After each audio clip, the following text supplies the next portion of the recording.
lo primero, disculparme por esta voz que tengo.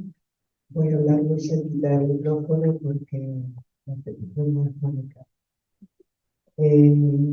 Comenzamos hoy el nuevo curso. Bienvenidos a todos los que estáis aquí y los que están en el Zoom y los que estáis lejos, en algunos muy lejos, como siempre, de Argentina, de América. Y tengo que decir, lo digo a nivel personal, pero sé que lo compartimos con muchos colegas, que venimos de un mes terrible de dolor y de muerte para el psicoanálisis. Este verano murió Gerard Monet, el 1 de agosto. Salvador Forasté, que era nuestro librero, era un orgullo para Barcelona, un hombre con ese talento.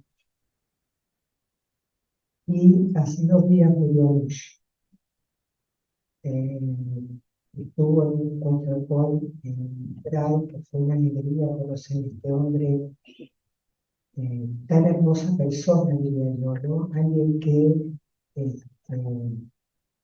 era un gran maestro, pero tan cercano y tan próximo, que la palabra esa puede resultar dura para nombrarlo, ¿no?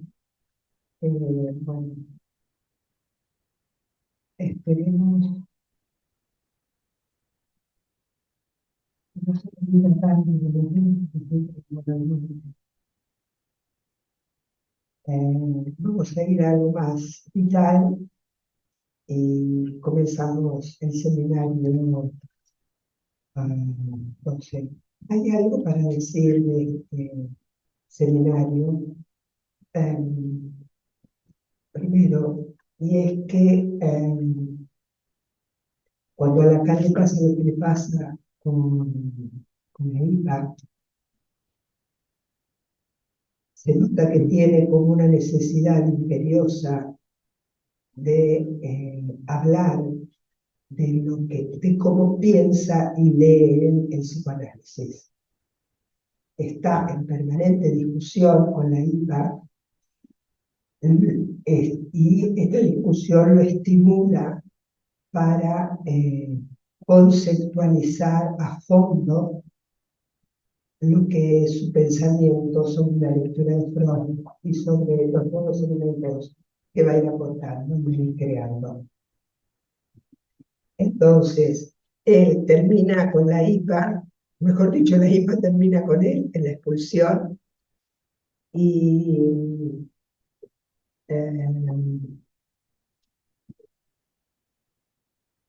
estaba haciendo los nombres del padre como seminario, y no continúa y decide parar. Sabemos que no lo va a retomar hasta no, que será otra cuestión. Da una sola clase. Y ahí decide, no voy a seguir con el psicoanálisis teóricamente como si no hubiese pasado nada, sino que voy a hablar de lo que yo creo que son los conceptos fundamentales del psicoanálisis. E inicia el seminario 11. Son 4 en el seminario 11, ¿y por qué digo que son 4? Porque a mí me parece que en problemas cruciales él sigue trabajando en conceptos fundamentales. Y el quinto, me atrevo a decir que es la escucha. No la transferencia, la escucha. En este seminario él va a hablar, digamos, de qué escucha un psicoanalista cuando escucha. Y voy a empezarlo con algo que salió en Facebook, una cosa que copié de Facebook. Bueno, eso que hacemos todos, ¿no? Que vamos leyendo muros. Y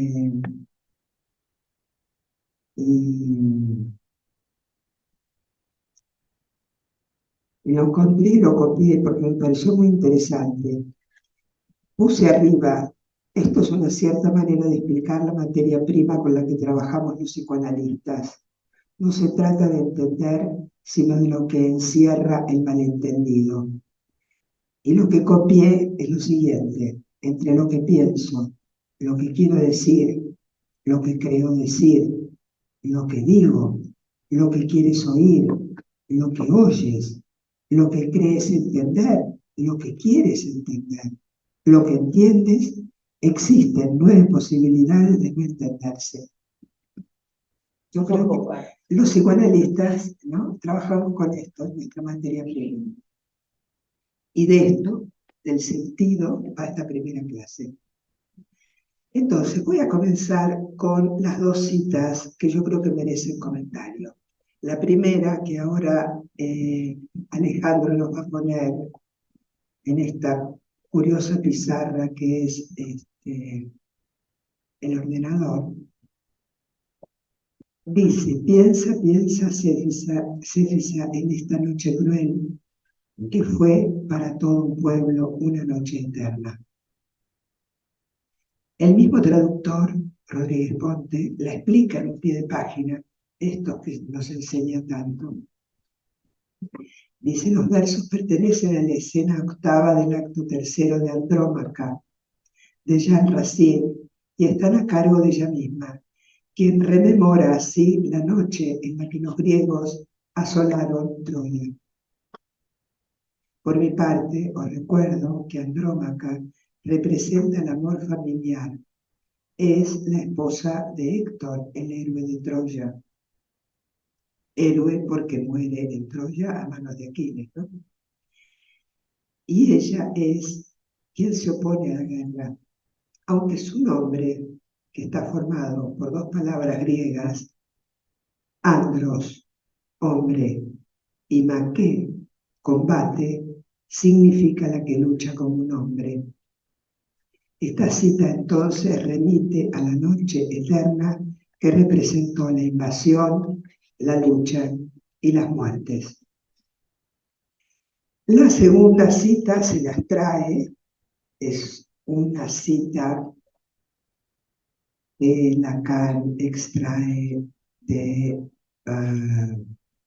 un libro, no, ya no se me fue el nombre, perdón. Bueno, no, sí, bueno, pero se me fue el nombre, no del libro, del autor, de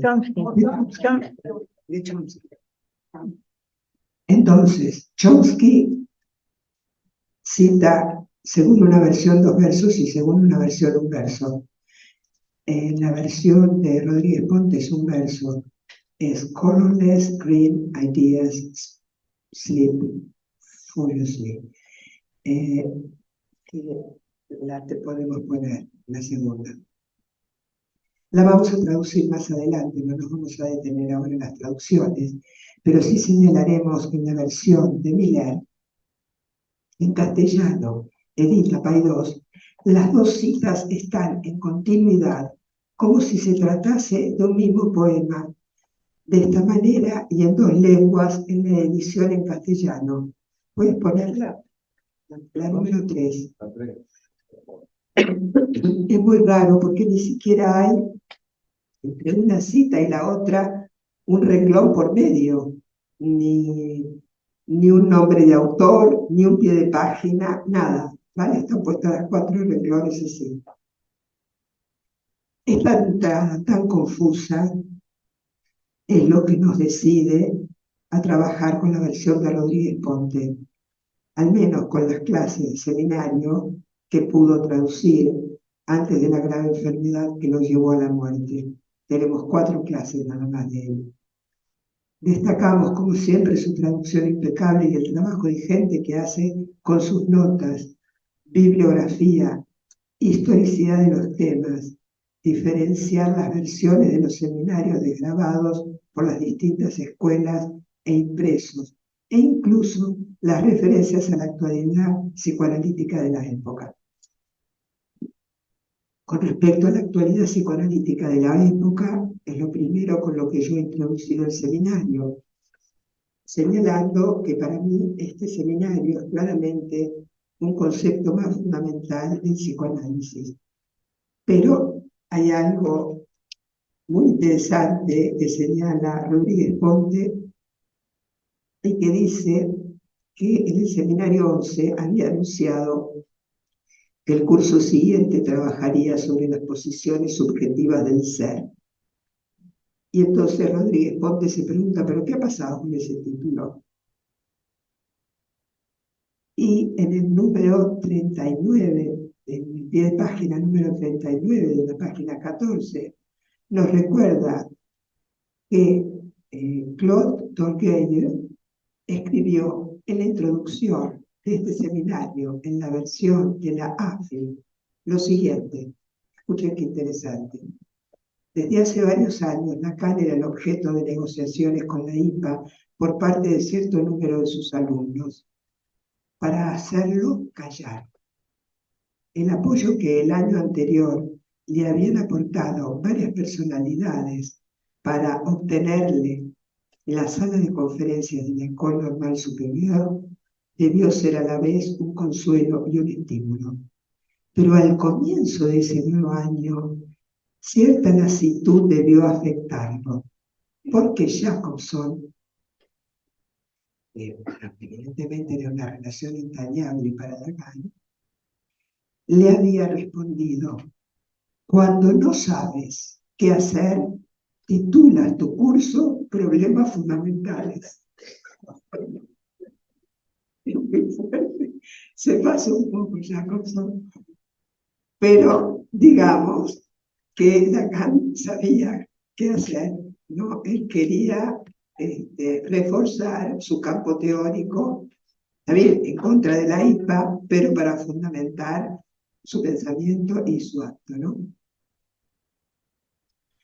Entonces, ahora sí vamos a la traducción de incoloras ideas verdes duermen furiosamente. Lacan extrae este verso, como dijimos, de Estructuras sintácticas de Chomsky, que es un libro que editó siglo XXI en 1974. Le interesa para introducir los conceptos de sintaxis, gramática y también de los usos del sentido, en el sentido de qué sentido puede tener para alguien interesado en la lingüística esta frase y qué sentido puede tener para alguien interesado en el psicoanálisis esta frase tan sugerente y tan poética. Entonces, vamos a ir a los dos conceptos. ¿Qué es la sintaxis? Cojo las definiciones de la RAE. Disciplina lingüística. Se apagó, ¿no? Sí. ¿Hay algo ahí, un botón? ¿Ya está? Sí. Juro que es magia, no sé cómo lo hice. Bueno. Entonces, la sintaxis es la disciplina lingüística que estudia el orden y la relación de las palabras o sintagmas en la oración, así como las funciones que cumplen. Es el modo de combinarse y ordenarse las palabras y las expresiones dentro del discurso. La gramática, en cambio, contiene a la sintaxis. Es la parte de la lingüística que estudia la estructura de las palabras y sus accidentes, así como la manera en que se combinan para formar oraciones. Incluye la morfología y la sintaxis, y ciertas escuelas incluyen también la fonología. Es el conjunto de normas y reglas para hablar y escribir correctamente una lengua. Para trabajar estos dos conceptos, Lacan ha elegido el inglés. Curioso. Le interesan varias cosas del inglés. Por un lado, la cuestión del uso de los adjetivos, pero voy a citarlo a él exactamente porque elige el inglés. Dice: ¿cómo engendrar sin error la transformación del activo en el pasivo y el uso conjunto de cierta forma, que es la del presente en su actualidad, que para decir leer distingue I read de I'm reading y que engendra de una manera completamente mecánica I have been reading, por ejemplo, por medio de una serie de transformaciones que no son las de la conjunción de esos términos, sino de su composición. Esto diferencia lo gramatical de lo que en inglés se llama meaning, significación. ¿Por qué nos interesa esto? porque a través de varios ejemplos Chomsky va desarrollando una teoría de la lengua donde nos muestra que un texto puede ser muy correcto gramaticalmente y carecer absolutamente de sentido. Lo vemos en el ejemplo. Si algo es incoloro, no puede ser verde. Colorless clean quiere decir incoloro verde. Las ideas no duermen, y mucho menos furiosamente. No es una calificación del dormir. Otro ejemplo mucho más simple en inglés es, por ejemplo, decir a round square, es decir, un cuadrado redondo. ¿Por qué? Porque square en inglés también es plata. Y sí tiene sentido decir que una plaza es redonda. ¿Podés probar sin micrófono? Porque me están diciendo que se escucha mejor sin micrófono. Pero ellos no me van a escuchar nada, mira cómo hablo. Ahora lo pongo más lejos, ¿me escuchan? ¿Sí? Ah, porque yo no me escucho. ¿Por qué nos interesa esto? Porque a través de varios ejemplos, Chomsky, ya lo leí, para abundar en esto que se llama los efectos de sentido, Lacan se va a detener en los adjetivos calificativos. En inglés siempre se colocan delante del sustantivo, a beautiful woman. No es así en las lenguas latinas. Lacan habla de francés, lo sabemos en castellano, es igual. Desde los griegos el calificativo puede ser epíteto, si precede el sustantivo, o epánato, si lo sucede. No es lo mismo decir una bella mujer que una mujer bella. El primero alude a la sustancia del ser, el segundo la describe físicamente. Y a estos dos usos del adjetivo que en inglés siempre se ponen delante, se le suma la tercera posibilidad que se llama epanfíteto, o de ambiente, que indicará, por ejemplo, que apareció bella esa mujer en tal circunstancia. Por ejemplo, furiosa Hermione por la mañana, que para nosotros iría adelante, es la única calificación que en inglés se pone detrás del sustantivo. Y da un ejemplo que es interesantísimo, la verdad. Yo nunca lo había pensado que ocurría esto en el inglés.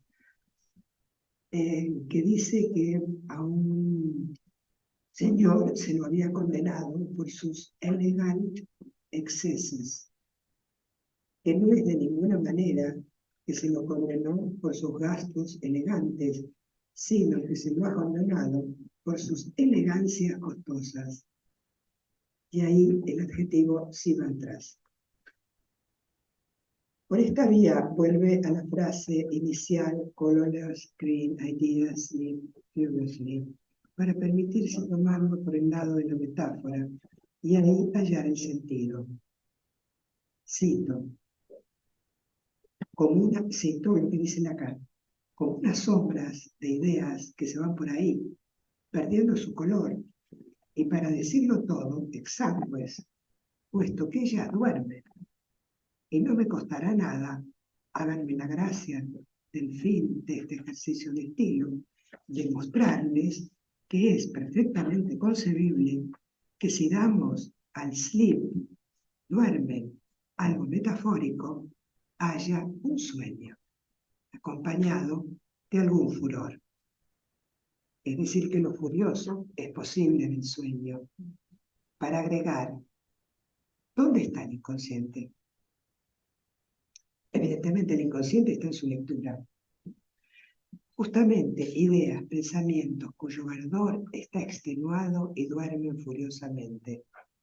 Todo este juego de sentidos para decir que este ha sido un ejercicio que podría proseguir eternamente en busca de nuevas significaciones metafóricas, pero que no es esa nuestra tarea, que por la vía de lo metafórico se puede llegar a cualquier significación.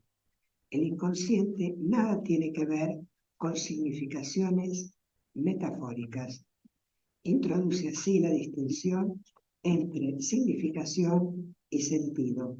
Cito, las cosas que producen el sentido más fácilmente aceptado dejan pasar completamente desapercibida la observación de una contradicción cualquiera. Aquí voy a proponer un ejemplo de mi cosecha y tan habitual en castellano. No tengo nada, no vino nadie. su sentido coloquial alude a que carezco de todo en la primera frase o a la enorme soledad en la segunda. Pero lo que se está diciendo es exactamente lo contrario. No tengo nada, es que tengo. Y no vino nadie, es que alguien vino.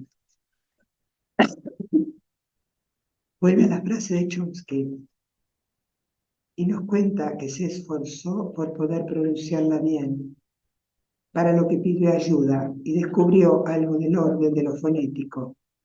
Entre palabra y palabra debía tomar aliento para que las consonantes del final de cada una no se le pegasen a la siguiente, lo que llevó a darse cuenta del fuerte valor de las consonantes que a este verso, mucha C, N, P y la F encadenándose. Esto lo llevó a recordar el otro texto que cita al inicio de la clase, que se caracteriza, dice, por una gran batería consonántica.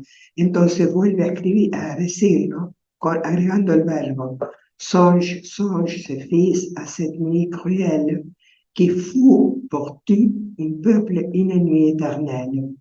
Los sonidos repetidos de la PH y la F, la labial P, en pour y peuple, dan a estos dos versos el sentido poético. O sea, el sonido da el sentido poético. Fíjense cómo Lacan nos va, no sé si enseñando, porque me parece que es algo que sabemos por nuestra práctica, pero cómo va teorizando, cómo escuchamos los sonidos, cómo escuchamos los tonos, cómo escuchamos las metáforas. Los significantes se dicen, se hablan, y para los psicoanalistas los tonos, la música de los decires, a veces es más importante que cualquier contenido de lo dicho. Cito textualmente. Ahí tienen por qué me he decidido a introducir este año cuestión de darles el tono, lo subrayo, lo que yo llamo problemas cruciales para el psicoanálisis. Darles su tono. Recuerda entonces que el año pasado habló de los fundamentos del psicoanálisis, seminario al que también le cambió el nombre y se editó como los 4 conceptos fundamentales, y que no ha dicho algo fundamental, dice, y es que el sujeto está implicado en el mismo concepto. Cito, yo no puedo hablar de la apertura y del cierre del inconsciente sin estar implicado en el discurso mismo. Por esa apertura y ese cierre que yo no puedo hablar del encuentro como constituyendo, por su falta misma, el principio de la repetición, sin volver inasible el punto mismo donde se califica esa repetición. Hablando de repetición, ¿ahora se escucha mejor? Un poco. Es que estoy muy afónica, perdón. Y cita sobre la elocuencia en lengua vulgar, de Vulgari Eloquencia. Esta es una obra de Dante Alighieri que escribió en el siglo XIV para oponerse a la imposición eclesiástica de escribir en latín todo texto considerado culto o serio, mientras que los poemas amorosos se escribían en provenzal o italiano, es decir, que no eran ni cultos ni serios. Dante se opone a esta división y con su obra gana esta batalla y se comienza a publicar en lenguas vulgares.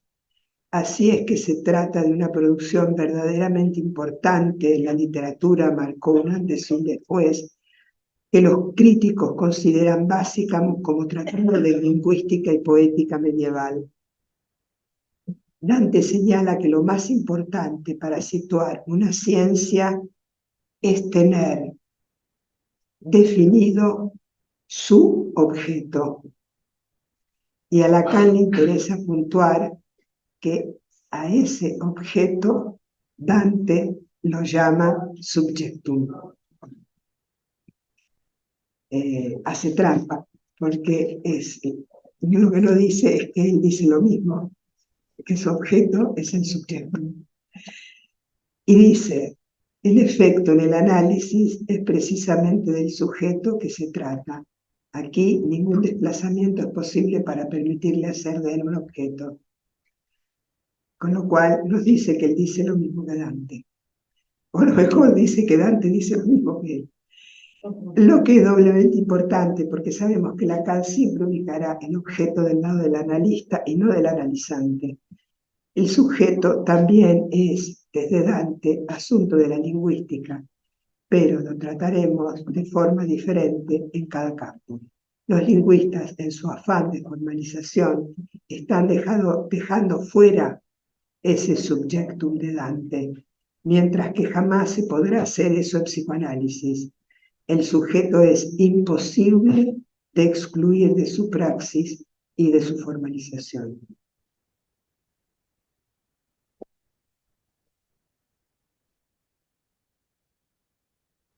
El sujeto desde Freud se desvanece ante el sentido de entonces soy.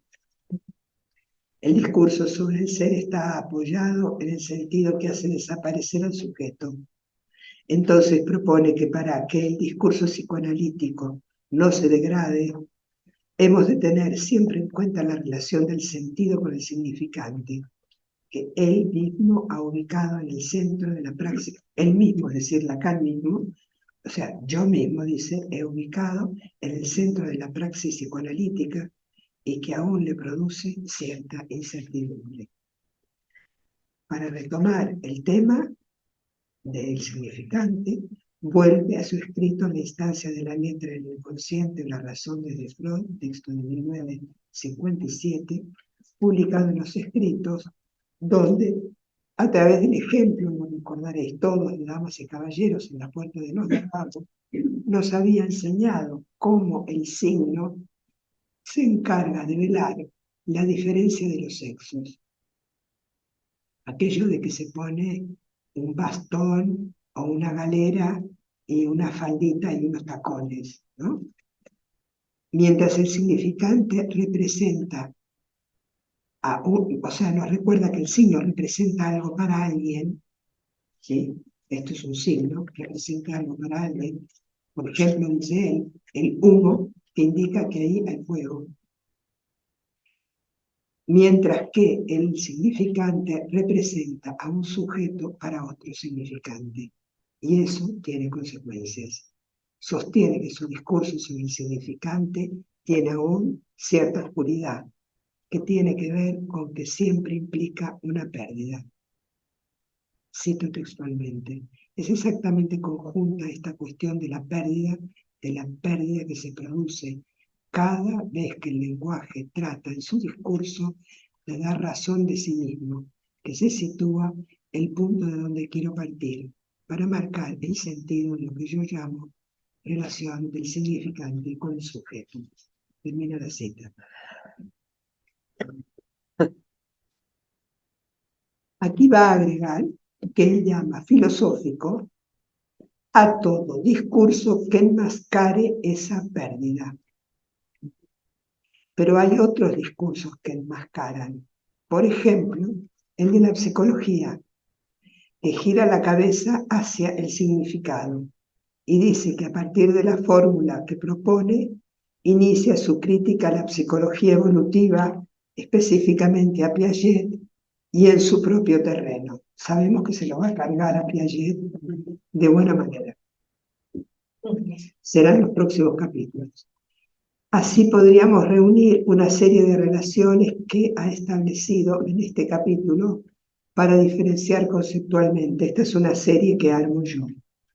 Entre gramática y sentido, entre significante y significado, entre signo y significante, y decididamente entre psicoanálisis de un lado y la filosofía o la psicología o cualquier enmascaramiento de la pérdida del otro lado.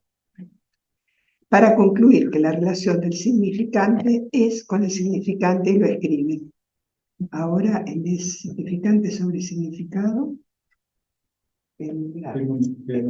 es el 4, ¿no? ¿Cuatro? O el 5, 1, 2, 3, 4. Siempre un significante sobre el significado remitirá a otro significante. Ven que está retomando muy viejos matemas. Pasa a un párrafo bastante oscuro, que si alguien lo entendió mejor que yo, está bienvenido a comentarlo, donde dirá que el significante siempre tendrá como referente lo real, escrito con minúsculas, del que dice, no se trata de una masa oscura, sino de algo estructurado que en el reino de lo animal se llama la tendencia, la necesidad, e incluso eso que en la psicología se llama la inteligencia. O sea, que está poniendo inteligencia del lado de tendencia y necesidad, ¿ok? Critica a Piaget en sus concepciones sobre la inteligencia porque desconoce la relación del lenguaje con la inteligencia, tema en el que se extenderá en próximos capítulos. Hoy nos dice que la inteligencia no es verbal, es preverbal y como tal se anula al lenguaje. Había hecho la pregunta ¿qué es la significación? Y va a responder que es en la relación del significante con el referente que va a surgir el significado y esta relación al referente funciona a través de unos vías.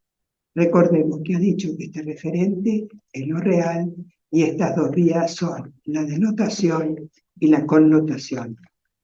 Revisamos estos dos conceptos. Denotar es dicho de una palabra o de una expresión. Significar objetivamente. Se opone a connotar, o sea que es el significado propio de una palabra. Lacan dice, una marca de hierro con el referente.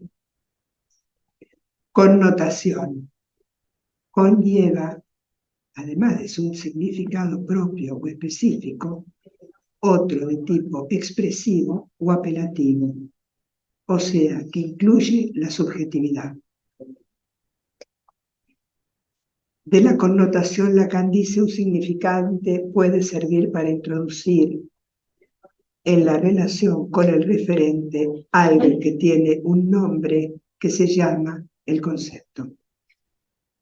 No hay instancia válida de la significación que no haga circuito, rodeo por algún referente, y lo va a escribir, y ahora Alejandro nos lo va a poner, que es el significante sobre el significado que hace un rodeo hacia el nuevo significante que va a producir y pone un signo de interrogación que es el enigma que ahí se produce. Se detiene en especificar la función de la barra, junto a la que escribe el signo interrogante. Dice que la barra es punto de interrogación sobre el circuito de retorno y también es ese efecto de significante de representar a un sujeto. Y este sujeto para Lacan está encarnado en el sentido. Vuelve a los dos ejemplos iniciales, la cita de Andrómaca y de Chomsky, para decir que ahí no teníamos los referentes en el inicio. Al no tenerlos, el sentido se multiplica y puede ser cualquiera. Lacan asegura que no es eso el efecto de sentido, es justamente otra cosa. No se trata de algo unmeaning, lo pone en inglés, es decir, de no significación, sino de algo meaningless, lo que traduce por nonsense. Este sinsentido no tiene que ver con la infinidad de significaciones ni con falta de significación, sino con la cara de rechazo, refus, que aporta sentido del lado de los significados.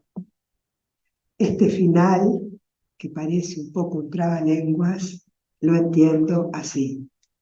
Rechazamos el sentido del lado de los significados para dar lugar al sinsentido que puede llevar a cierta verdad del lado de la significación que es inconsciente y como tal es referencia a lo real. Para seguir por esta vía del nonsense, interrogará a otros autores, entre los que contará con Lewis Carroll y su Alicia. A su ídolo. Muy bien, paramos aquí.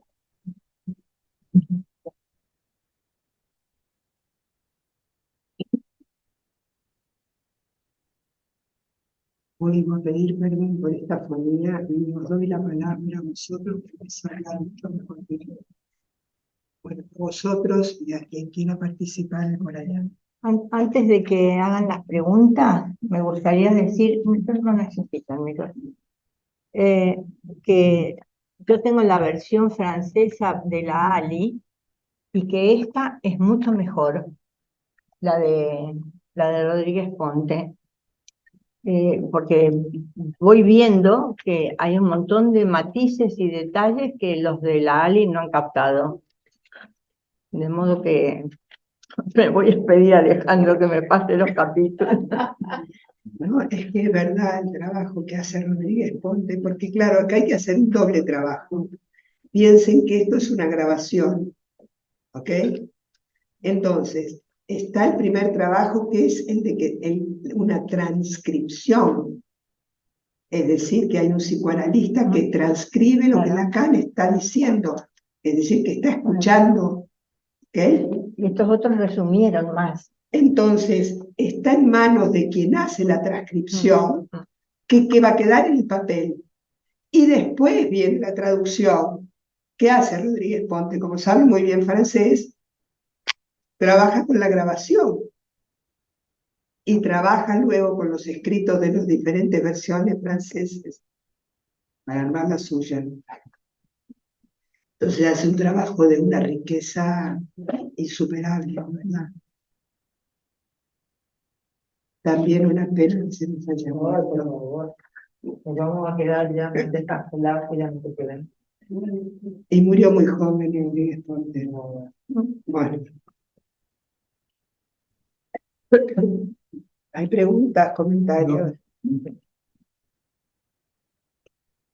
Se puede invitar a la gente que está del otro lado con las preguntas. Sí. Claro.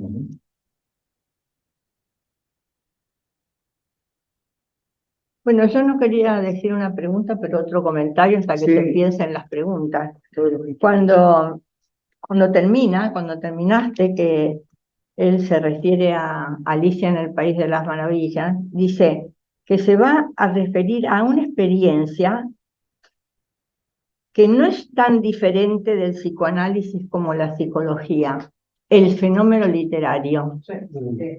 Es importante porque Lacan lo hace constantemente, tomar obras de teatro. No, pero además está diciendo que la literatura está más cerca del psicoanálisis que la psicología. Claro. Esto es lo importante. Se refiere a lo que decía Freud, ¿no? Sí. No solo lo decía, lo hacía, ¿no? Por distintas obras. Sí. Bueno, pero este trabajo de distanciarse de la psicología es mucho más de Lacan que de Freud. No lo decía tan claro Freud. Bueno, Freud hace otro tiempo. No olvidemos que uno de sus primeros textos es una psicología para neurólogos. Claro. Y después dejamos tanto la neurología como la psicología, ¿no? Le cuesta más como afirmar esta Es como que los grandes maestros luego han pateado el tablero. Edward está levantando la mano. Ah, ¿Quieres? Cero de Gómez. Sí, hola, gracias Laura por el trabajo, puntuando muy bien la lección. Quería comentar un punto, que es cuando él habla de que el objeto es el subjectum, ¿no? Sí. Hay que decir que en francés, por ejemplo, sujet tiene una traducción también como tema. Como tema, asunto, ¿no? El asunto. Asunto, ¿eh? Por lo tanto, digamos que el sujeto sea el tema, el objeto del psicoanálisis no es muy extraño. Pero la cuestión es que ese sujeto es absolutamente evanescente. Y por lo tanto, digamos, se capta en un instante, en un momento, en un lapsus, ¿no? Y el inconsciente se abre y se cierra inmediatamente. Y por lo tanto, digamos que el objeto de nuestra disciplina sea eso, plantea un problema epistemológico y lógico muy importante. Nada más. Sí. También me has hecho pensar. ¿Hay alguien más? No. Con lo que has comentado también me has hecho pensar que el próximo seminario es el seminario del objeto, ¿no? Y luego es el seminario del fantasma. Lo digo para pensar la sucesión, ¿no? ¿Puede hacer una pregunta a Marcelo? ¿Me oyes? Sí. Sí. ¿Me oyes, Marcelo? Espera que te voy a cambiar la cámara y el micrófono. ¿Quieres? Eduardo, Espera, No, está bien porque está en el micrófono. ¿Ahora me oyes, Marcelo? Sí, Vale. La pregunta es, ¿cómo lo serías tú ese problema psicológico que era planteado a partir de lo que dijiste, de lo que recogiste? ¿Me podrías dar un enunciado? Porque ¿cómo? Más fuerte. la pregunta es, ¿cómo enunciarías tú ese problema epistemológico que resulta, bueno, por lo que cerraste tu intervención, que resulta de lo que dijiste? ¿Se puede dar un enunciado? ¿Se puede enunciar ese problema? Sí, a ver, puedo decir lo siguiente. En el ejemplo de Freud de la denegación, cuando el analizante le atribuye a Freud, usted pensará que es mi madre, pero no es mi madre. Digamos que allí mismo está todo, en el sentido de que él necesita al analista en la transferencia como operador lógico para poder enunciar algo que él mismo no podría enunciar sin ese soporte del otro. Pensamos siempre en relación al otro. No podemos pensar en solitario. Siempre atribuimos al otro algo que es nuestro. Y, digamos, es estructural. Y la cuestión es que lo que viene a resumir eso es que es eso y no es eso. Es decir, que cuando el sujeto afirma, usted pensará que es mi madre, es eso, pero el mismo sujeto lo niega, por lo tanto, conscientemente lo niega. Es decir, que no es eso. Por lo tanto, es eso y no es eso. Perfecto. Sí. Esa es la lógica que desarrolla Vaperó. Vaperó ha dado una escritura lógica de esto. ¿Puedo decir algo? Esto que decía Marcelo, Lacan lo plantea. hace la misma pregunta que Eduardo aquí en este texto, porque dice, no puedo hablar de la apertura y cierre del inconsciente sin estar implicado. No puedo hablar del encuentro como constituyente por su falta misma, del principio de repetición, sin que vuelva incapturable el punto mismo donde se califica esta repetición. Y él mismo va a buscar, como dice Marcelo, yo creo que con las figuras topológicas, y que Vaperó después lo muestra, pero va a tratar de contestar, porque dice que si no, no tiene un verdadero concepto, aquí en este texto. Gisela levantó la mano.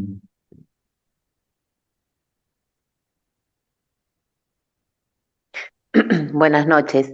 Muchas gracias, Laura, porque es verdaderamente muy complejo el comienzo de este seminario, la continuación también, pero el inicio mucho. Muchas gracias por esa puntuación y me hiciste pensar una cosa en relación a esto que vos decías, que te parecía que es un seminario en el que lo que se resalta o lo que se agrega o como si de algún modo él resalta. Sí, creo que dijiste que se agrega para vos un fundamento más o un elemento o un concepto más que sería la escucha. ¿Entendí bien que dijiste eso? Sí, dije, Y el la quinto, escucha. sí. El quinto, la escucha. Y entonces, fíjate qué curioso, porque a mí lo que me pasaba leyendo esa clase y la siguiente es que me parece que él hace como hace hincapié en poder pensar quién habla cuando habla, ¿no? Me parece que eso tiene que ver con el inconsciente, con lo que decías hacia el final, es decir, que quien habla cuando habla solo puede ser reconocido si se escucha, ¿no? Me parece que va en esa línea lo que trae en esa clase y el interés de él en ese momento, esa distinción. Gracias.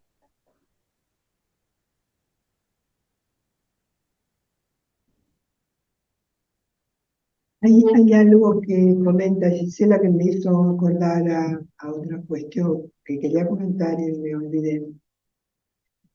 Y es que este es un seminario, el 12 y el 13, son seminarios que se trabajan poquísimo. No sé si les ha pasado cuando dijimos, por ejemplo, yo comento con colegas, vamos a empezar el seminario 12. Uy, el seminario 12 no lo leí. Un montón de gente, un montón de gente. Entonces empecé a preguntarme por qué, y yo creo que entre el seminario 12 y el seminario 13 quedaron aplastados por los 4 conceptos fundamentales y por la lógica del fantasma, que son como 2 grandes bestsellers, ¿no?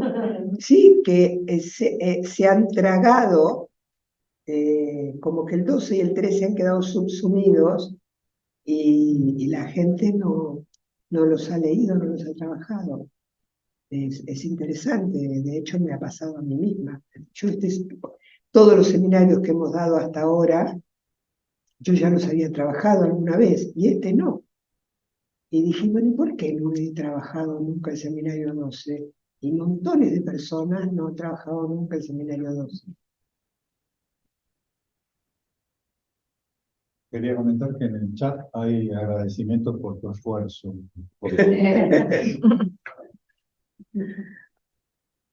No fue ningún esfuerzo, tengo que decir. No, la voz. Ah, por la voz. Sí. Esto, no, el esfuerzo es vuestro para escucharme. Yo, no, pero preparar la clase, esto fue muy lindo para mí. Todo lo que entre en los temas de la gramática, la poética, me encanta a mí, fue un placer preparar esta clase. A mí me parece importante, no es que no lo cuento, el parrafito donde habla de lo metafórico. Si uno toma lo metafórico, nosotros podemos dar miles de significaciones, lo que sea, incluso a una frase sin sentido. ¿Sí? Y que esas significaciones las podemos dar a cualquier elemento, de cualquier, o sea, es decir, que no sirven para nada. Esto es lo que quiero decir. Me parece que ese párrafo es: no nos dejemos llevar dando significaciones, incluso a partir de lo metáfora, de lo metafórico, porque podemos dar cualquiera, podemos múltiples significaciones, como él hace aquí, en un momento da múltiples significaciones a esas frases, puertas al revés, en orden inverso, en orden no sé qué. Bueno, quiere decir que con la significación me parece que... Claro, pero esto es interesante porque él habla de que el referente está agregado y que el corte va a venir por ahí. Bueno, ahora hago trampas porque no está en este primer capítulo, pero uno lo puede pensar porque ya hemos leído más Lacan, ¿no? Es decir, por la vía del discurso, el psicoanálisis no se detiene nunca. Bueno, de hecho están estos análisis de la época kleiniana, ¿no? De 30 años de análisis, que dice, bueno, ¿qué pasa ahí, no? Pero es verdad, uno puede seguir hablando de alguien toda la vida. Y si es tu analista que lo quieres y que sabe escuchar y que es un buen tipo, es fantástico, puede seguir ahí hablando toda la vida. Se detiene por el lado del objeto, se detiene por el lado de la letra, no se detiene por el lado del discurso. Además diferencia significación de sentido, de efecto de sentido. El efecto de sentido se produce en determinado momento más allá de la significación. Claro. En esa vuelta, en eso que Laura señalaba. La vuelta. Las significaciones lo que hacemos normalmente, siempre nos damos significaciones. Bueno, eso refiere la significación al conocimiento consciente. Claro. Claro, pero el efecto de sentido tiene una verdad. Ahí es donde se pone un punto. Claro. Ahí está el punto. Yo creo que el rey de confundir el inconsciente con lo metafórico fue Jung. Jung. Ah, bueno, claro. Jung fue el campeón de la historia, ¿sí? Claro, pura metáfora. Marcelo Edwards quiere comentar algo. Adelante.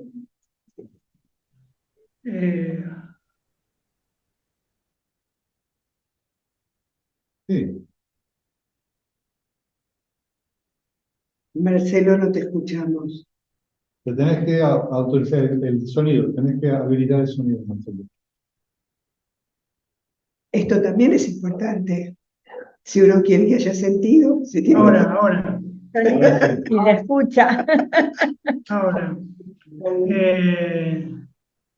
Entonces, el tema del efecto de sentido, porque Lacan dice al principio, ¿no? Dice esta frase de que cuando el sujeto que piensa dice ergo sum, ¿no? Yo sé, entonces soy, y dice eso es un sentido, el ergo sum es un sentido.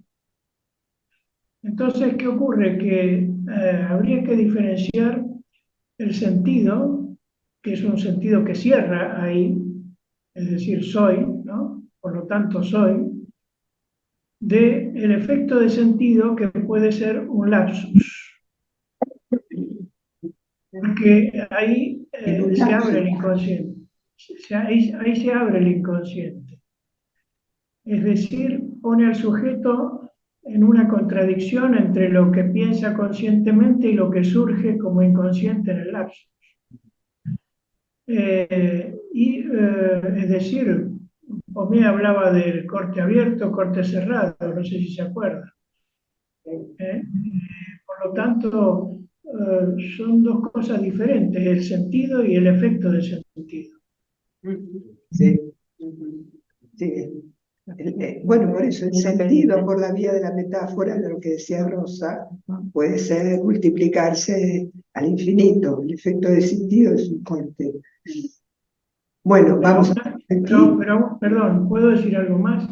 Pero aún así el efecto de sentido, digamos, que apunta a la verdad, de la dimensión de lo simbólico, no es del orden del referente, que es del orden de lo real. Es decir, lo que en el seminario anterior Lacan señalaba como la realidad sexual del inconsciente. Muy bien, gracias. Perdona, Marcelo, que vamos a parar porque si no nos tragamos el tiempo de la presentación clínica. Muchas gracias a todos. Y no la voy a presentar a Graciela Maravalle, ya está, todos la conocen. No te ofendes. Muy bien. Bueno. Y hacemos más rápido y, sí. Muy bien. Y empezamos directamente. Lo que sí voy a decir es que Graciela nos va a hablar de Ferenczi. Y eso tiene sentido. Bueno, he llamado a esto el caso Ferenczi.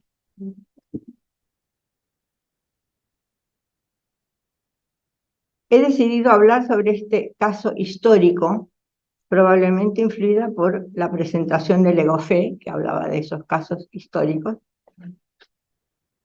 en el último encuentro. Y por otra parte, porque he presentado una reflexión sobre Ferenczi en un homenaje a Mustafa Safwan, que se realizó en Mazara del Vallo, afortunadamente antes de los incendios, aunque de incendios se trata.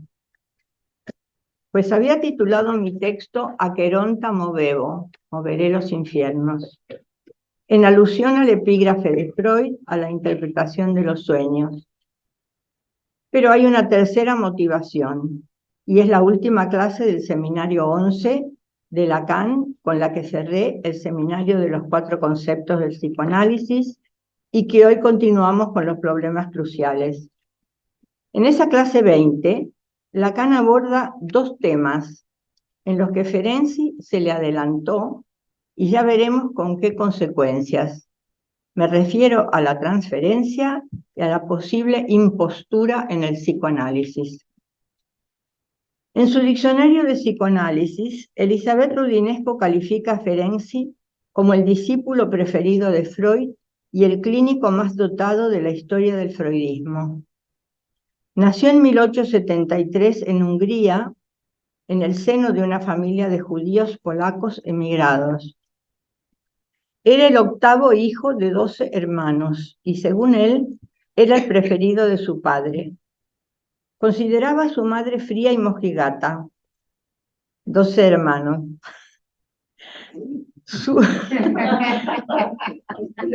Su padre, un librero comprometido con el movimiento de resistencia liberal húngara, se cambió el nombre de Baruch Frenkel por el de Bernat Ferenczi. No sabemos lo que significó este cambio de nombre tan importante para Sándor, pues ni lo menciona en su correspondencia ni en su diario.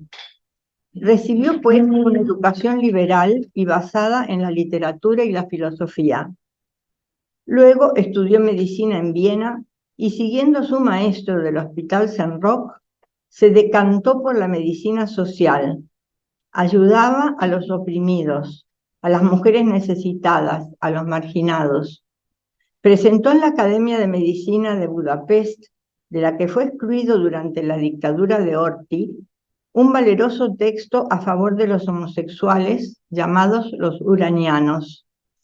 En Budapest se rodeaba de la inteligencia que se reunía en los cafés, entre ellos George Lucas, Sándor Márai y otros prestigiosos artistas. Fundó la Escuela Húngara de Psicoanálisis, donde se formaron Melanie Klein, Imre Hermann, Geza Roheim y Michael Balint, entre los más famosos. Hoy encontramos su obra completa publicada por Espasa Calpe en 4 tomos, prologados por Michael Balint, que fue su albacea. Y recién en 1969 se publicó su diario clínico, en francés, Journal Clinique, por editorial Calman Levy, y fue traducido por la editorial Conjetural, con el nombre de Sin simpatía no hay curación. Sobre todo se ha publicado su correspondencia con Freud en 3 tomos, también bajo el cuidado de Michael Balint. Lleva siempre adelante de cada tomo de la correspondencia un comentario de Balint sobre esa época de su vida. Pero la correspondencia está en francés, no está traducida todavía.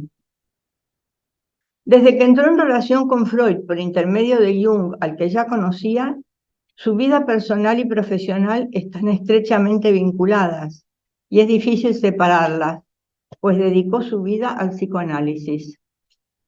Desde que conoció a Freud, mantuvieron una estrecha amistad, hasta el punto que Freud, como un casamentero judío, quería casarlo con su hija Matilde. Esta amistad se lee en su correspondencia, donde vemos que hasta hablaban de las fechas de sus respectivas muertes. Después de la Primera Guerra Mundial, que le inspiró sus trabajos sobre la neurosis postraumática, que trató de modo muy diferente que Bion en la Segunda Guerra, se dedicó exclusivamente al psicoanálisis. Tenía una consulta muy numerosa, era muy prestigioso y formó muchos discípulos. A instancias de Freud, él no quería, fundó la primera asociación internacional, la IPA. También fundó la primera policlínica psicoanalítica de atención gratuita, donde conjuntamente se impartía formación, una especie de umbral. A diferencia de Freud, siempre le preocupó más la técnica y la terapia. Es importante señalar su amistad con Grodek, al que Freud no apreciaba. Era un médico que tenía una clínica de reposo en Baden-Baden, donde Ferenczi pasaba un mes cada año y hablaba con Grodek de sus problemas transferenciales con Freud. A Ferenczi, como a Grodek, le interesaba mucho la relación de los síntomas corporales con la psique. Aunque dije que no era posible separar aspectos profesionales y personales de Ferenczi, tomaré para considerar lo que llamo el caso Ferenczi dos aspectos. Uno, su análisis con Freud, los problemas con las mujeres y Freud como figura paterna.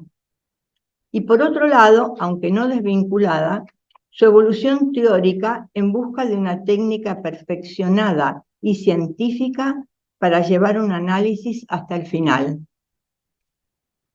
Voy al 1. Es muy posible pensar que la correspondencia entre Freud y Ferenczi durante 25 años y a veces diariamente, Palling te explica que entonces los trenes funcionaban perfectamente, el correo también perfectamente, a veces diariamente constituye lo más importante del análisis de Ferenczi con Freud. En 1910, durante unas vacaciones juntos en Sicilia, Ferenczi pide a Freud una relación de, entre comillas, franqueza analítica, como la que solían tener entonces los analistas en sus encuentros, como cuando fueron a Estados Unidos, se contaban sus sueños. Sabemos que Ferenczi después inventó una posible y fallida técnica del análisis mutuo. Freud se niega y le dice que ya ha analizado su parte homosexual. El primer tiempo de análisis presencial con Freud en Viena de pocos días fue interrumpido por la Primera Guerra Mundial, pero en sus cartas le explica a Freud sus intentos de autoanálisis que Freud no recomienda. Uno de los temas fundamentales de su análisis fue la relación con dos mujeres, Gisela Palos y su hija Elma. La otra hija de Gisela estaba casada con un hermano de Ferenczi, pero esto tampoco se menciona, ni en la correspondencia ni en su diario. Allí se forma un triángulo que resultó infernal. Freud era amigo de Gisela y de la familia. En 1910, Ferenczi toma a Gisela en análisis, por pedido de Freud. Luego Gisela le pide que tome en análisis a Elma, que está deprimida por el suicidio de un novio. Ferenczi se enamora de Elma y le pide a Freud que la tome en análisis. Cuando ella vuelve a Budapest, reinicia su análisis con Ferenczi, lo cual a Balint, que ama muchísimo a Ferenczi, le parece una caricatura de análisis. Durante este tiempo, Freud y Ferenczi han cometido indiscreciones sobre sus pacientes, comentando sesiones y cartas. No tienen idea de dónde se han metido. No saben de la transferencia y lo que implica. Cuando Ferenczi se decide a actuar, aconsejado por Freud... ¿Qué año? ¿Qué año qué? Está ocurriendo todo esto. 1910, dije. Sí. Gracias. Pero luego sigue. Digo, voy a decir la fecha del casamiento. Todo. Durante este tiempo, bueno, ya dije las indiscreciones. Cuando Ferenczi se decide a actuar, aconsejado por Freud, decide casarse con Gisela.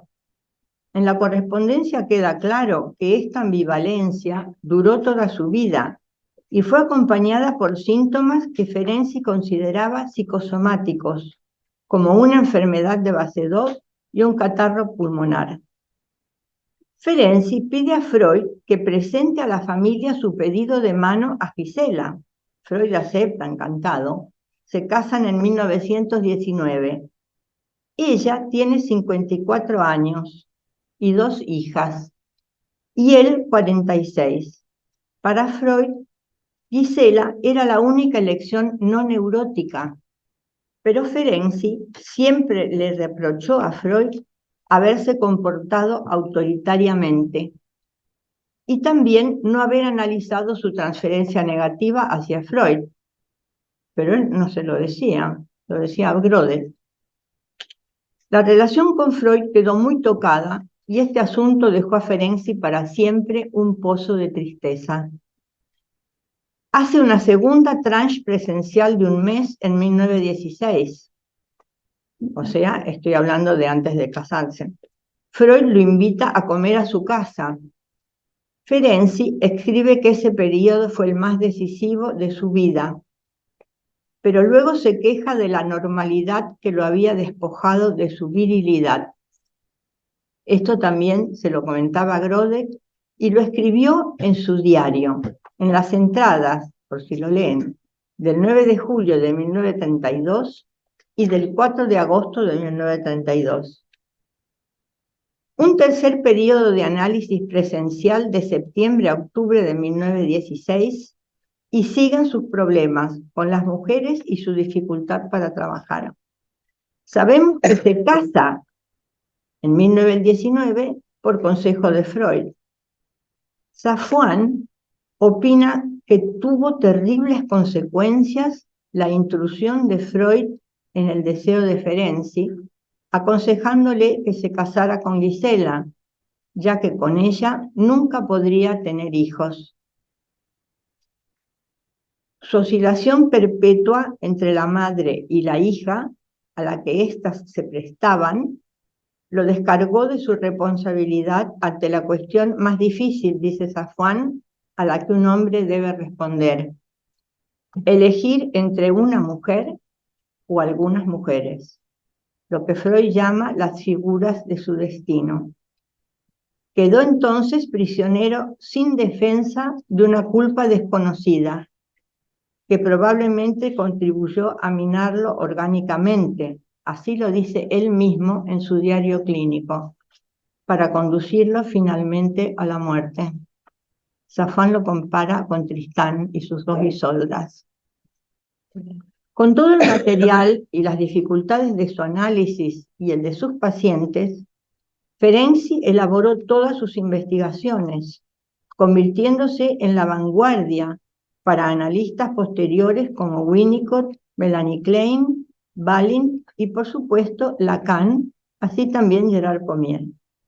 Como ingenuamente publicaba para discutirlo con sus colegas lo que iba investigando, esto le acarreó enemistades y envidias de los otros analistas, que también querían ser los preferidos de Freud. Freud los llamaba el gran visir. Y también querían presidir la Internacional, que Freud siempre se la quería adjudicar a Ferenczi.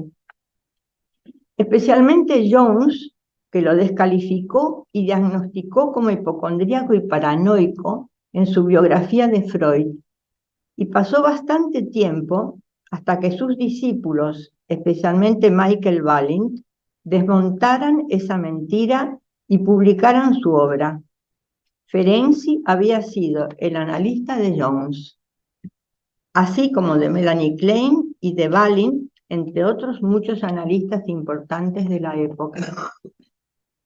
Ferenczi se quemó así en los fuegos de la transferencia y lo que entonces llamaban la contratransferencia, pero al mismo tiempo tuvo el coraje de sostener sus ideas finalmente, incluso contra el mismo Freud. Dijo que en su diario lo llama tiempo del destete. Contra el mismo Freud, que solo lo apoyó durante algún tiempo. porque no soportaba su, entre comillas, sacado de una carta, su alejamiento teórico. En la correspondencia se ven estos periodos de distanciamiento y la reconciliación final. Ferenczi murió antes de anemia perniciosa en 1933, pero en ese momento no se sabía bien lo que era ni existía la vitamina que se debía dar para eso. Murió antes que Freud, y este le hizo su obituario sumamente religioso y hasta amoroso, que se puede leer en las obras completas. También le hizo un obituario el escritor Sándor Márai. ¿Cuáles fueron las investigaciones de este hereje de los primeros tiempos, en que ni Freud sabía los perros que había despertado sin quererlo? Como dice en Análisis Finito e Infinito, que no había que despertarlos, pero los despertó. Ferenczi planteó preguntas importantísimas, como por ejemplo, ¿qué califica a alguien para considerarse psicoanalista? Donde queda planteado el asunto del psicoanálisis didáctico. Así, fue el primero en emitir la segunda regla fundamental del psicoanálisis, después de la asociación libre. Toda persona que quiera conducir un análisis deberá someterse a un análisis que llegue hasta el final, para que no se produzca la paradoja de que los pacientes estén mejor analizados que sus analistas. Ya vimos lo que duraban los análisis didácticos. Ferenczi fue el primer analista en conducir análisis de varios años. Para él, el final del análisis se conseguía cuando ya todo quedaba agotado, exhausto. Decía la palabra alemana Erschöpfung, que quiere decir agotamiento, pero al mismo tiempo tiene Schöpfer adentro, que significa creación, con lo cual vemos que se acercó a la categoría de Saint-Thome al final del análisis. Ferenczi había señalado por experiencia propia el problema de la resistencia al análisis. Para él, paradoja, lo más importante era la demolición de la imagen paterna, que según Safwan es el germen de lo mondain de Lacan, que era un buen lector de Ferenczi. Igual que Ferenczi, se enfrentó con la IPA.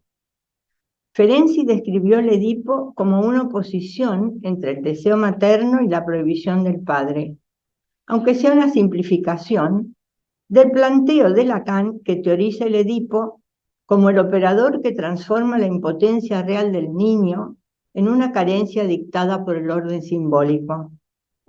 La madre así se convierte en objeto causa del deseo, y el sujeto la encuentra en una o unas mujeres mientras repite la pérdida. La imposibilidad de Ferenczi y su negativa a reconocer su deuda se trasluce en el fantasma de tenerlas todas, que paraliza toda elección. A lo mejor por eso Freud quiso intervenir. Pero recordemos que en su insistencia en sus estudios sobre el trauma, Ferenczi sostenía que el primer trauma es el lenguaje. Hay un gran desarrollo tanto sobre el trauma como sobre el lenguaje en su texto La confusión de lenguas entre los adultos y el niño, que está en el tomo 4 de sus obras completas. Ferenczi y Rand escribieron juntos un libro que Safwan consideró como uno de los acontecimientos más importantes de la historia del freudismo y del psicoanálisis. Estoy leyendo una correspondencia de científicos donde Niels Bohr dice que no se puede entender la física sin conocer su historia. Por eso me intereso en esta historia y otras del psicoanálisis. El libro que escribieron juntos se llamó Perspectivas del psicoanálisis. Se publicó en 1922 y Ferenczi escribió 2 capítulos. Para Ferenczi, en la técnica, lo más importante era alentar la repetición del trauma. Aquí hace una inversión de lo de Freud. Alentar la repetición del trauma para provocar el recuerdo y no buscar los recuerdos para detener la repetición. Quien lea Transferencias y estructuras clínicas de Gerard Pommier comprenderán en nuestro lenguaje de qué se trata. Así como el recuerdo de un acontecimiento patológico despierta intensos afectos, promover la repetición en el análisis puede favorecer la rememoración o la construcción de la experiencia traumática. Nosotros diríamos atravesar el plano de la identificación a través de las demandas del analizante. Otro de los capítulos que escribió Ferenczi despertó los odios de la burocracia de los didácticos.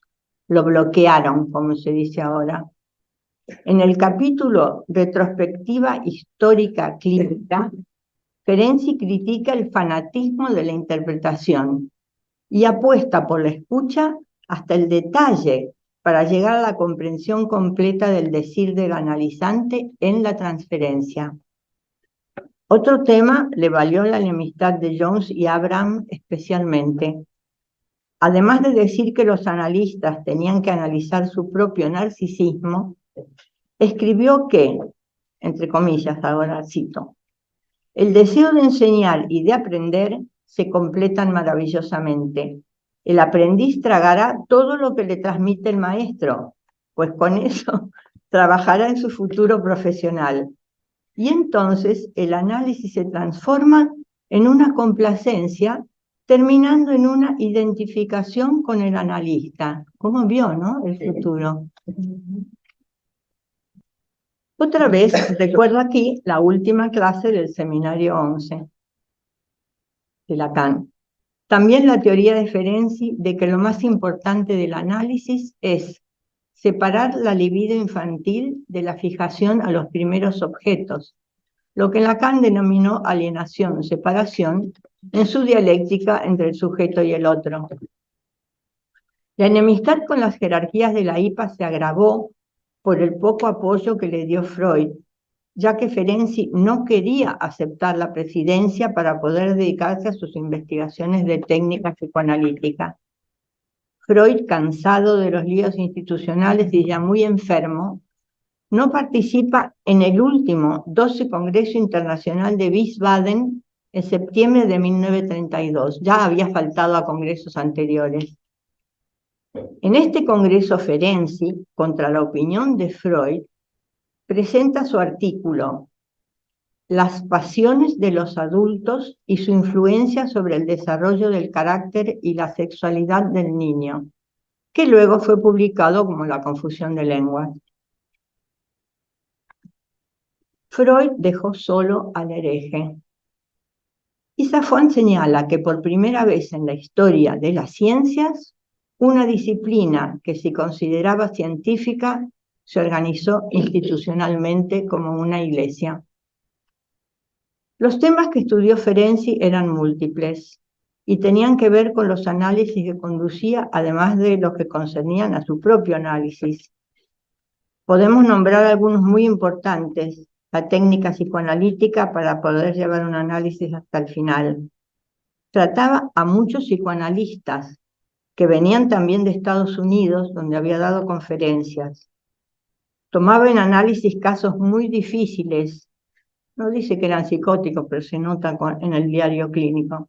Y como Lacan, decía que había que aceptarlos.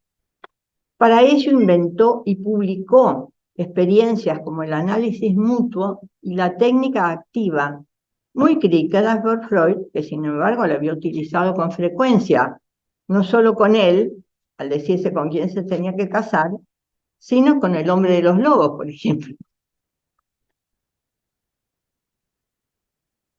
El seguimiento de estos casos difíciles puede leerse, de 3 especialmente, en su diario clínico, que escribió en el año 1932 hasta su muerte en 1933. Las últimas entradas las tenía que dictar. Este diario, como dije, lo editó Conjetural en español con el título Sin simpatía no hay curación. Simpatía traduce el término alemán Einfühlung, un sentimiento, diría, que planteaba como alternativa de Ferenczi a los silencios angustiantes que ya estaban de moda. Ferenczi se preocupó mucho de este tema y también se enredó en él, porque no había llegado al concepto de deseo del analista ni de semblante, y estaba muy afectado por una confesión que le hizo Freud ya cansado en su correspondencia. Le escribió: los pacientes son una basura, nos sirven para vivir y para estudiar. Y se lo dijo a él, que era su paciente. Para Ferenczi había que incluir la función de la madre en la posición del analista, cosa que a Freud le disgustaba muchísimo, porque él decía que era muy hombre. Como Lacan, pensaba en Tiresias, Ferenczi: el analista debe tener pechos. Y en la transferencia, además, había que usar el tacto. Bueno, que luego llamaron el timing. Otro tema importantísimo y que seguramente influyó en analistas como Winnicott fue su investigación sobre el abuso a los niños y su consecuencia sobre el sujeto, a partir de casos graves de fragmentación de la personalidad. Fue el creador del concepto de identificación con el agresor, que Anna Freud se atribuyó. Dentro de este registro están los casos que detalló en su diario y sobre todo en los artículos de los últimos años: la adaptación de la familia al niño, el niño mal recibido y la pulsión de muerte, y análisis de niños con adultos, además del mencionado, la confusión de lenguas. En la confusión de lenguas, con esto termino, él identifica al paciente con el niño y al analista con el adulto, que tiene que aprender a escuchar el niño de la neurosis infantil. Bueno, ya me extendí bastante.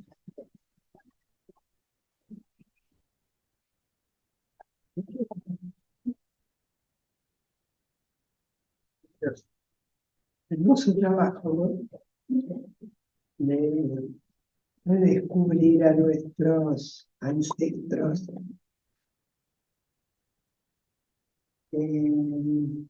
Marcelo, Marcelo ha pedido la palabra. Ok.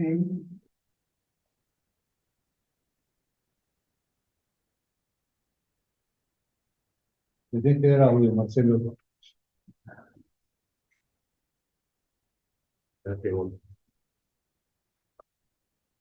Bueno, mientras tanto, una No, cuestión. ahora, a ver, hay como un cierto impedimento de parte del anfitrión, por eso es que resulta complicado lo del audio. Pero bueno, a ver, extraordinario el desarrollo sobre Ferenczi. Pero una cosa, hay dos cosas que me interesaron particularmente. Una es la fantasía fundamental de Ferenczi. Tú lo mencionas por allí, es decir, las quería todas. Es una fantasía típicamente histérica, de la histeria masculina. Y evidentemente todas, incluye a la mamá. Bueno, ese es un apunte. Y el otro, que las intervenciones de Freud fueron pasajes al acto.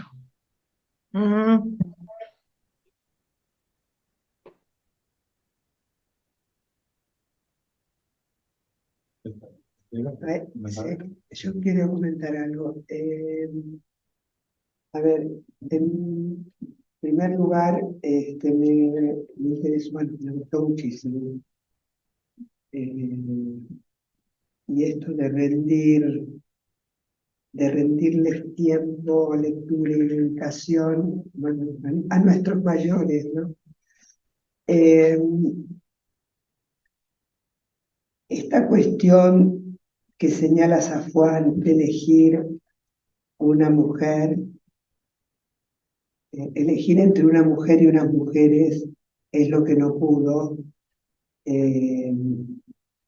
Creo que estoy totalmente de acuerdo, pero yo lo diría de otra manera. Él se casa con una madre. Freud le habrá dicho lo que le haya dicho, pero él se casa con una madre. Y ahí está un padre, ¿no?, en Freud, y una madre en la Gisela. O sea que él se casa con la mujer que ese padre le elige para él.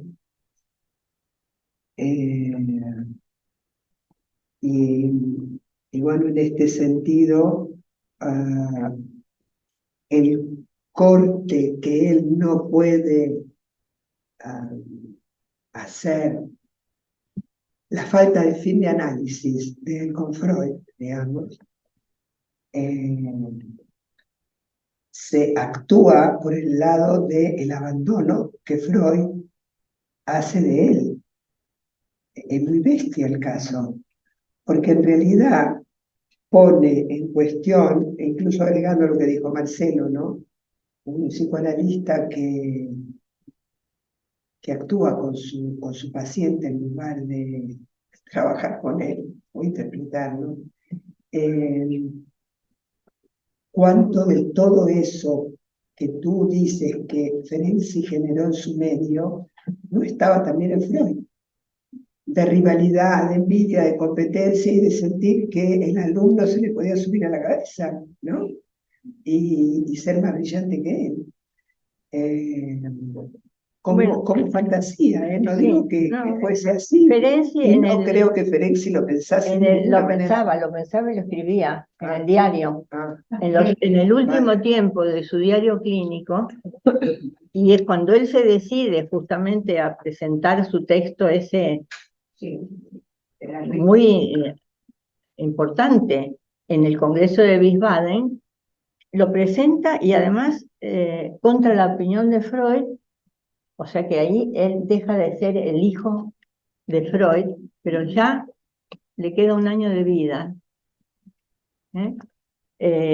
Y además no espera a la discusión, no le toman en cuenta su texto y él se va dando, bueno, Balib dice se fue dando un portazo, que se fue de la institución y ya sabía de estos odios. Y a mí lo que me parece también importante que él, en este diario clínico, que la verdad que es interesantísimo y accesible porque está en castellano, no, perdón, sí, sin simpatía no curación, está en castellano, que él en los últimos tiempos recapitula su análisis con Freud y dice que Freud no quería dejarlo ser, quería siempre tenerlo como hijo y por eso él lo quería primero casar con Matilde. Y es verdad lo que dice Laura, pero él también lo dice, Freud no quería dejarlo también tener otras ideas. Y ese punto es el que señala Safwan cuando dice la IPA se convirtió en una iglesia, que después, por eso también Lacan habla de la excomunión, que es un término eclesiástico. Sí, pero de todas maneras me parece que lo más potente, a pesar de que ahora hay una potente corriente psicoanalítica que dice que no hay que hablar más del Edipo, ¿no? Que el Edipo está superado, como toda la vida de la institución psicoanalítica está recorrida por el Edipo. Es brutal, es brutal. Freud quiere casar a Ferenczi con su hija, ¿no? La cantidad de instituciones psicoanalíticas a cuyo mando o gestión hay un matrimonio, parejas de analistas, montones de instituciones, aquí en Argentina, en Brasil, por todas partes. Lacan, ¿no?, que deja de heredero a su yerno, ¿ok? Y Freud, que deja de heredera a su hija, que era posiblemente la peor psicoanalista de su época. Quiero decir que no comentarlo como cotilleo o como chiste, sino comentarlo para que estemos muy atentos, porque la repetición es brutal, realmente. Y es fantástico, ¿no? El momento como Safwan pesca el momento donde la asociación psicoanalítica se transforma en iglesia, ¿no? Donde el padre no está, ¿no? Pero omnipotente. Es brutal. Hay una mano levantada. Sí. Sí. Vale, pero primero María Marcela, sí. Hola, sí, se escucha ahí, ¿no? Muchas gracias, Graciela, porque me encantó lo que escuché y me pareció muy interesante que lo presentaras como un caso. Eso me pareció como una invención, digamos, que te quería agradecer. Y también dos cosas que ya fueron dichas, ahora ya queda de tiempo, ¿no? Pero lo digo porque lo había pensado. Una es que presentándolo así como lo hiciste, queda claro que la dificultad del lazo entre analistas evidentemente es desde el inicio, ¿no? De todo esto, esto último que decía Laura también. Y lo otro que se me ocurrió pensar, porque lo citaste en un momento, es cuántas neurosis traumáticas produjeron algunos análisis, ¿no? Eso, muchas gracias. No sé si me prestaron atención quién estaba primero. Creo que aquí primera fila, el caballero de... ¿Qué caballero? Caballero de Amarillo. Eduardo.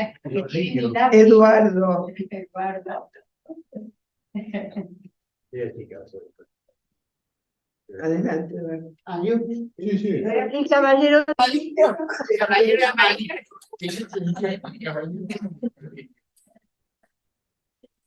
Tres cosas. Una de ellas es agradecer el trabajo prácticamente arqueológico que hiciste y que además es muy preciso. La otra, una cosa que es una especie de lapso que fue una manera de Freud no tenía hijos varones. Sí, sí. Fueron a la guerra. Sí, sí. Con las cartas con él. Ninguno de sus hijos hizo tesis para él. Claro, sí, sí.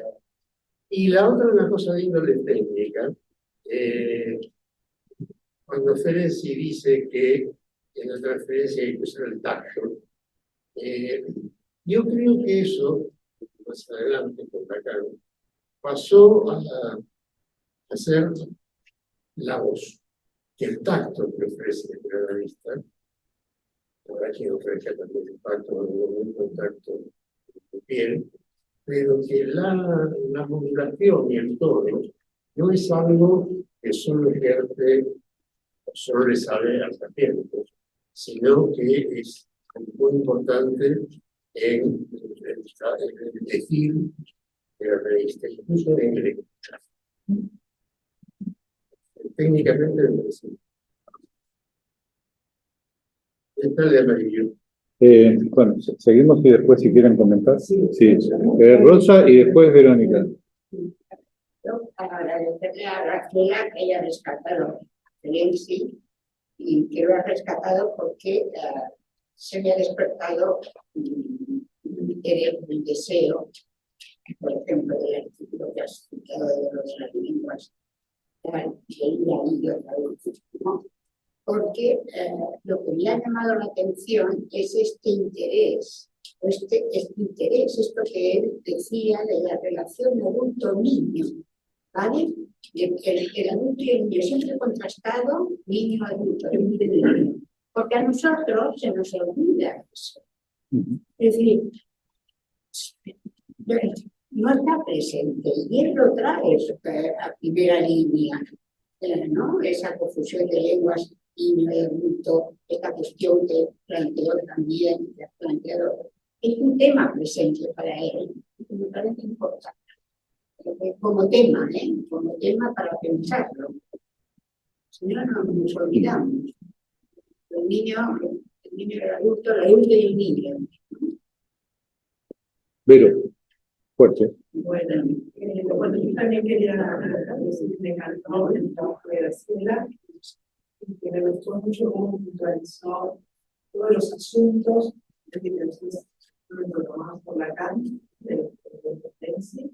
Y también recordar que en los inicios de este seminario trabajamos justamente sin simpatía de regulación de la electricidad de la técnica analítica, y que también creo que tenía que ver con el espíritu de este seminario, que se llama el psicoanálisis. Psicoanalistas se le dedicamos bastante tiempo para su cuerpo.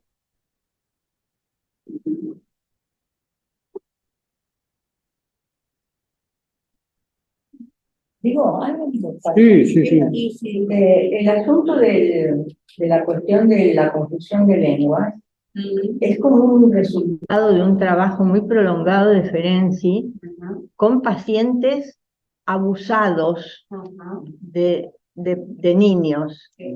Y lo que él llama identificación con el agresor es todo un periodo, un momento en que el niño que no tiene las fuerzas para enfrentarse al otro, a su potencia, se identifica con el agresor y hasta puede sentir su propia culpa, la culpa por lo que había hecho. Y opina que hay casos, que eran los graves que él atendía, que yo opino que ahí, a lo mejor no sé si eran casos de psicosis, pero él habla de fragmentación de la personalidad y a lo mejor es difícil entender muy bien los casos, cómo fueron elaborándose, porque pone unas iniciales que uno a veces no sabe quiénes son, claro, y si son la misma o ya, pero que él opina que con este trabajo del análisis mutuo, que él intentó con pacientes, no con cualquier paciente, con estos, donde él, por ejemplo, no sé si después dijo que era muy difícil, porque claro, era mentira, porque un psicoanalista no puede decir lo que está pensando de otros pacientes, por ejemplo, no puede asociar, pero él de todos modos intervenía un poco como desde la humildad, desde abajo, ¿no? Y que el objetivo de él en estos casos era poder, esto un poco quedó en Winnicott, del self y el falso self, poder unir esta fragmentación. Pero está hablando, son casos muy graves que él atendía. No quería aplicar eso a cualquier caso neurótico. Una pregunta, el análisis mutuo, esta cuestión como Y como si uno dice, el paciente o el niño dice una cosa y el analista dice, bueno, yo también, a mí también me pasó. Es poner en juego la intersubjetividad. Sí. Me parece importante. Sí. Pero se dio cuenta que era imposible. Claro, Pero él lo va explicando todo, cómo también con la técnica activa, también al final se critica y dice que lo que tiene que quedar es esa simpatía y tacto, ¿no? Esto le hicieron unas críticas muy grandes, porque claro, él no esperaba. Primero decía lo que estaba haciendo, después, 3 años después decía, no, esto me salió mal. Además, él fue víctima de la técnica activa con Freud.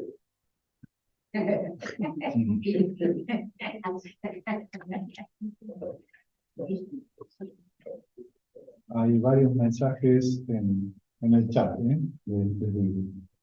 muy buen comienzo, Claudia Lucas, muy buen comienzo, gracias Graciela y Laura, nos tengo que retirar hasta la próxima. Ceci Morandi, gracias Laura por la presentación y Graciela, interesantísimo el caso. Excelente. Saludos, hasta la próxima. Diana Clan, gracias, muy rectificada, hasta la próxima. Bueno, María Teresa, interesantísima sección. Marcelo Edwards, muchas gracias por las exposiciones. Un saludo para todos y hasta la próxima. Jesús Ariza, muchas gracias a las dos por las brillantes exposiciones. Se despertó el deseo de volver a regar Florencia. A ver que vengan.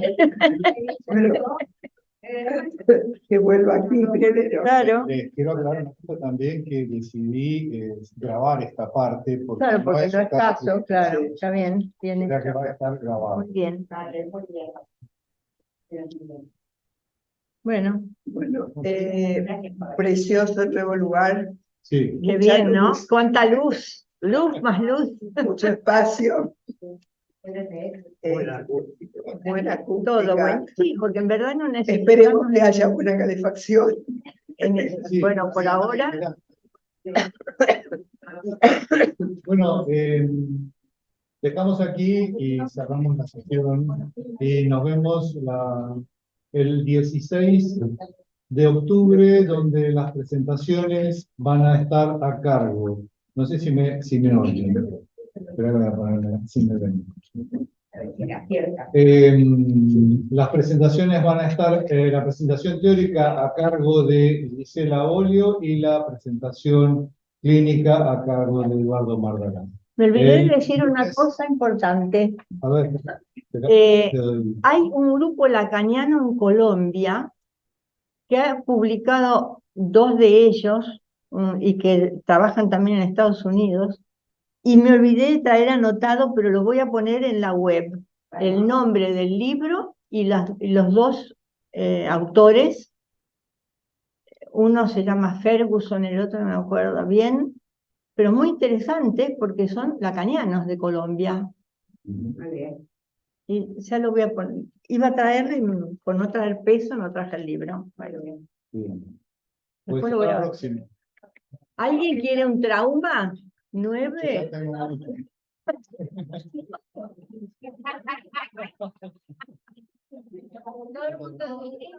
Todo el mundo tiene, que no te lo pongan.